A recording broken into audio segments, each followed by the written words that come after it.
L'Épître à Tite, chapitre 1er.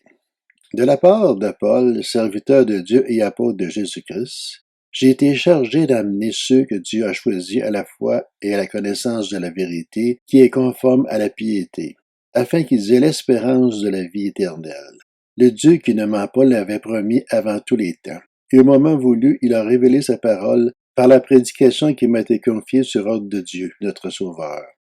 À Tite, mon véritable enfant dans la foi, qui nous est commun, que la grâce, la compassion et la paix te soient données de la part de Dieu le Père et du Seigneur Jésus-Christ, notre Sauveur.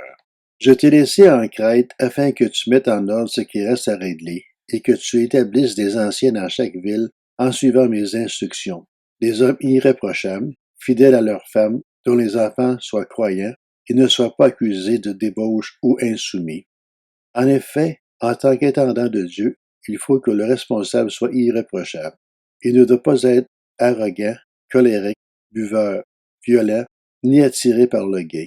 Il doit au contraire être hospitalier, ami du bien, réfléchi, juste, saint, maître de lui, attaché à la parole digne de confiance telle qu'elle a été enseignée, afin d'être capable à la fois d'encourager les autres par la sainte doctrine et de refuter les contradicteurs.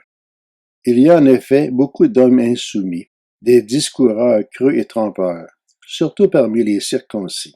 Il faut leur fermer la bouche, car ils bouleversent des familles entières en enseignant ce qu'il ne faut pas pour un gain honteux.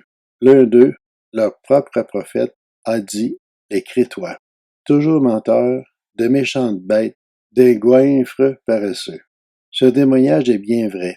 C'est pourquoi reprends-les sévèrement, afin qu'ils aient une foi saine, et qu'ils ne s'attachent pas à des fables juives et à des commandements émis par des hommes qui se détournent de la vérité. Tout est pur pour ceux qui sont purs, mais rien n'est pur pour ceux qui sont souillés et incrédules. Bien plus, leur intelligence et leur conscience sont souillées.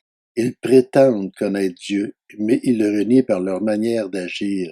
Ils sont abominables, rebelles et incompétents pour la moindre œuvre bonne.